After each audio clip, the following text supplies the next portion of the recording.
ഹൃദയപൂർവ്വം ഓണം റിലീസുകളിലെ എൻ്റെ first choice ലാലേട്ടൻ്റെ ഹൃദയപൂർവ്വം തന്നെയായിരുന്നു.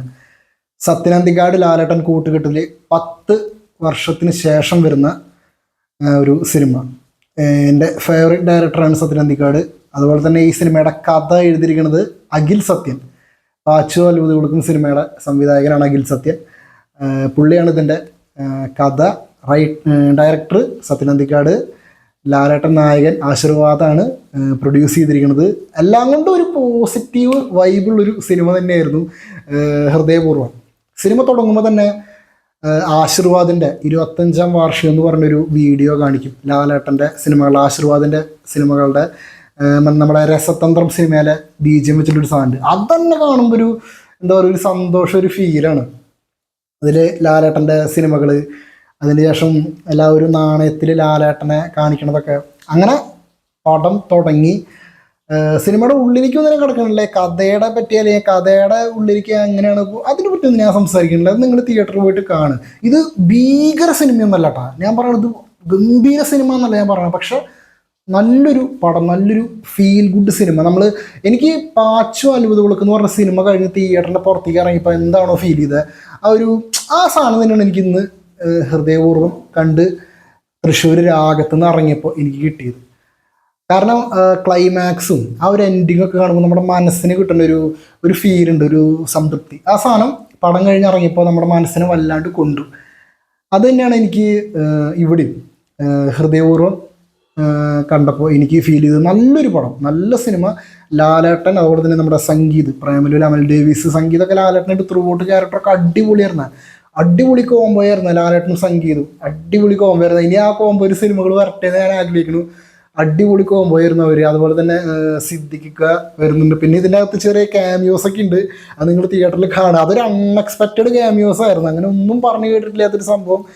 അത് സർപ്രൈസ് ആയിട്ട് തന്നെ രണ്ടാമത്തെ ഷോക്ക് കയറിയിട്ട് പോലും ഞാൻ പറഞ്ഞു, ഫസ്റ്റ് ഷോ ആയിരുന്നു.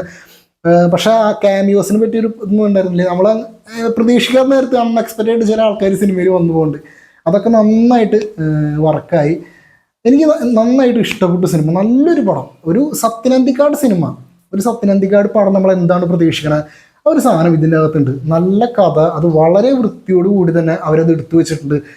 നല്ല പാട്ടുകൾ, അടിപൊളി സ്കോറുകൾ. എനിക്കിതിലെ ട്രെയിലറിലെ സ്കോറിക്ക് നന്നായിട്ട് ഇഷ്ടമുണ്ടായിരുന്നു. അത് സിനിമയിൽ ഒരു തവണയാണ് ആ സ്കോർ വരണുള്ളൂ.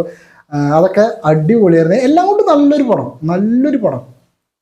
ഒരു മോഹൻലാൽ സിനിമ ഈ ഒരു ലെവലിൽ വന്നാൽ തന്നെ ഒരു 1.5 തൂക്കം തന്നെ ആയിരിക്കും. അതൊരു ഈ ഒരു ഓണം ടൈം നല്ല ഒരു ഓണം വിന്നറാവാൻ സാധ്യതയുള്ള ഒരു സിനിമ തന്നെയാണ്. അതുപോലെ തന്നെ ഇന്ന് ലോക എന്ന് പറഞ്ഞ സിനിമ ഇറങ്ങിയിട്ടുണ്ട്. ഞാൻ ലോക 6:30ക്കാണ് കയറുന്നത്. ലോകയ്ക്ക് ഇതിനേക്കാളും മികച്ച അഭിപ്രായം ലോകയ്ക്കുണ്ട്. ഇപ്പം എന്താ അറിയില്ല, ഞാൻ കണ്ടിട്ട് എന്തായാലും അതിൻ്റെ റിവ്യൂ നമ്മൾ ചെയ്യുന്നുണ്ട്. എന്തായാലും ഹൃദയപൂർവ്വം എനിക്ക് നന്നായിട്ട് ഇഷ്ടപ്പെട്ടു. നല്ലൊരു പടം. ലാലേട്ടൻ്റെ ഹാട്രിക് വിജയം 101% ഞാൻ ഉറപ്പിച്ച് പറയാം. ലാലേട്ടൻ്റെ തുടർച്ചയായിട്ടുള്ള 3ാമത്തെ വിജയം. ഇതൊക്കെയാണ് ശരിക്കും തിരിച്ചുവരവ്. കാരണം ഒരുപാട് പരാജയങ്ങൾക്ക് ശേഷം, ഒരുപാട് കളിയാക്കലുകൾക്ക് ശേഷം ലാലേട്ടൻ്റെ അടുപ്പിച്ച് 3ാമത്തെ ഹിറ്റും കൂടി കൊടുക്കാൻ പോവാണ്. അതും ആ ഒരു പഴയ സത്യനന്തിക്കാട് ലാലേട്ടൻ ആ ഒരു കൂട്ടുകെട്ടിൽ തന്നെ 3ാമത്തെ ഹാട്രിക് വിജയം. അതും ആശീർവാദിൻ്റെ 25ാം വാർഷികം ആശീർവാദിൻ്റെ. എല്ലാം കൊണ്ടും നല്ല പടമാണ്. ഓണക്കാലത്ത് ഫാമിലിക്ക് ആയിട്ട് തിയേറ്ററിൽ പോയിട്ട് കാണാൻ. ഓൾറെഡി ലാലേട്ടൻ്റെ പടം തന്നെ ആയിരിക്കും ഫാമിലീസിന് ഫസ്റ്റ് ചോയ്സ്. കാരണം ഓണം വെക്കേഷനാണ്. ഫാമിലീസ് എന്തായാലും സിനിമ കാണാൻ വരുമ്പോൾ തന്നെ ഒരു മോഹൻലാൽ സിനിമയ്ക്ക് നല്ല അഭിപ്രായം കിട്ടിയൊരു മോഹൻലാൽ സിനിമ തിയേറ്ററിൽ ഓടുമ്പോൾ സ്വാഭാവികമായിട്ടും ഫാമിലീസ് ലാലേട്ടൻ്റെ പടം തന്നെ ആയിരിക്കും കയറുക. അപ്പോൾ എന്തായാലും അതിനൊക്കെ പറ്റിയിട്ടുള്ള നല്ലൊരു പടം തന്നെയാണ്. ഈ സിനിമയുടെ പേര് പോലെ തന്നെ ഹൃദയപൂർവ്വം ലാലേട്ടന്. അത്ര എനിക്ക് പറയുള്ളൂ.